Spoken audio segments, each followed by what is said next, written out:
Hello dear students, बहुत बहुत स्वागत अपने YouTube channel commerce with Sanjeev sir में। और आज हम लोग बीकॉम सेकेंड ईयर के सिलेबस का डिस्कस करेंगे, वो भी यूपी लेवल की जितनी भी यूनिवर्सिटीज हैं, यानी उत्तर प्रदेश की सीमाओं से रिलेटेड जितनी भी यूनिवर्सिटीज हैं उनके बीकॉम सेकेंड ईयर का सिलेबस क्या है, इस पर हम आज बहुत अच्छे से डिस्कस करेंगे और समझाएंगे कि कौन सा पेपर आपके लिए अच्छी मार्किंग देगा और कौन से पेपर को सबसे पहले आपको तैयार करना है। तो आइए शुरू करते हैं। बीकॉम पार्ट 1 के बाद में सेकेंड ईयर हमारा शुरू होने वाला है, तो हम अपनी प्लानिंग किस तरह से करें सेकेंड ईयर में जो हमारे अच्छे से अच्छे मार्क्स आए। बीकॉम पार्ट 1 चाहे जैसा भी निपटा हो उसको भूल जाइएगा, ओके। अगर वहां पर आपको कुछ कमी रह गई हो, कुछ प्रदर्शन दिखाने में अगर कहीं चूक हो गई हो, तो सेकेंड ईयर को बिल्कुल शुरू से समझते हैं और समझते हैं कि हमारा सिलेबस है तो है क्या, ओके।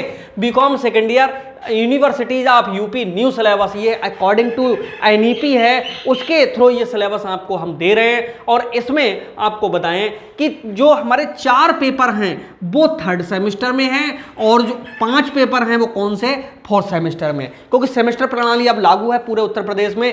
तो आइए समझते हैं यहाँ पर कि 3rd सेमेस्टर में कौन कौन से पेपर हैं। देखो 3rd सेमेस्टर में पहला पेपर आपका होगा कंपनी लॉ का, ठीक है। कंपनी क्या होती है ये हम पहले से भी पढ़ चुके हैं। देखिए कोई भी एक ऐसी संस्था जिसका निर्माण भी कानून के द्वारा हुआ हो और उसका जो एक जन्मदाता होता है उसने बाकायदा पूरा समामेलन किया हो, कंपनी का रजिस्ट्रेशन कराया हो और बिजनेस स्टार्ट करने का प्रमाण पत्र लिया हो, ऐसी संस्था को हम क्या कहते हैं, कंपनी कहते हैं। यानी कंपनी एक कानून द्वारा बनाई गई कृत्रिम संस्था है, वो सारे वो काम कर सकती है जो एक मनुष्य कार्य कर सकता है।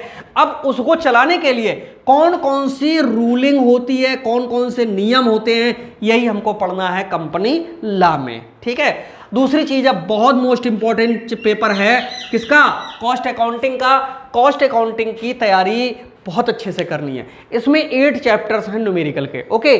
और उन 8 चैप्टर्स के टोटल जो चैप्टर हैं वो कुछ बुक में 11 दिए हुए हैं, कुछ में 13 दिए हुए हैं, कुछ में 14 दिए हुए हैं। लेकिन मैं बता दूं कि वो 3 चैप्टर ऐसे हैं, 3 चैप्टर जहां से न्यूमेरिकल हर वर्ष में आते ही आते हैं, ठीक है। जब हम ये कॉस्ट अकाउंटिंग पढ़ाएंगे या इसके नोट्स देंगे तो आपके समझ में आ जाएगा। नोट्स लेने के लिए 9719811101, बहुत ईजी नोट्स होंगे। जिनको बीकॉम पार्ट 1 में मिले हैं वो इनके लिए जानता है, ठीक है। इतनी हेडिंगें होंगी, इतनी सरल भाषा में नोट्स होंगे, पूरे यूट्यूब पे छोड़िए कहीं नहीं मिलेंगे, ठीक है। और यहाँ पर बिजनेस रेगुलेटरी एंड फ्रेमवर्क, ये हमारा जो तीसरा पेपर होगा, ठीक है। यानी बिजनेस को कैसे रेगुलेट किया जाए, कैसे उसे फ्रेम किया जाए, ये जो पेपर है ये भी थोड़ा सा टेक्निकल और बहुत अच्छे इसमें मार्किंग आती है, ठीक है। इसमें नंबर अच्छे मिलते हैं। नेक्स्ट है इन्वेंट्री मैनेजमेंट, ये नया पेपर जोड़ा गया है, ये पहले नहीं था, ये सेमेस्टर प्रणाली जब से आई है तब से जोड़ा गया है। ये 4 पेपर हमें 3rd सेमेस्टर में देने हैं, ठीक है। और इन चारों पेपर की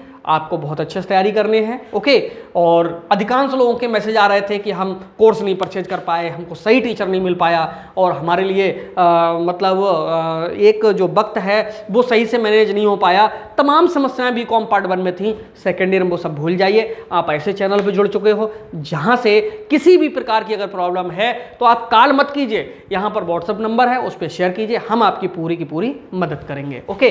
4th सेमेस्टर में क्या होगा, जब 3rd सेमेस्टर बहुत अच्छे से निपट जाए तो अब 4th सेमेस्टर को भी हम समझा दें। इनकम टैक्स सबसे महान और महत्वपूर्ण और इंपॉर्टेंट आपको बुक पढ़नी है। Income tax law and accounts के नाम से ये पेपर आपका होगा।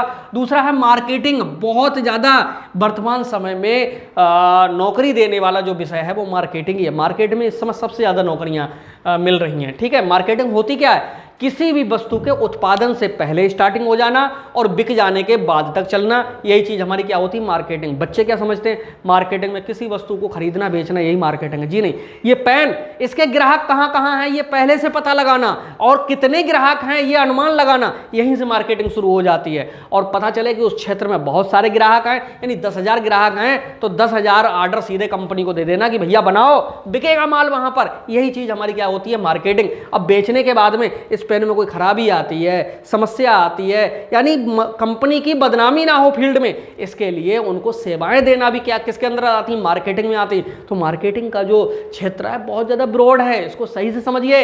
इसमें जॉब के अवसर कॉमर्स वालों के लिए बहुत ज़्यादा होते हैं।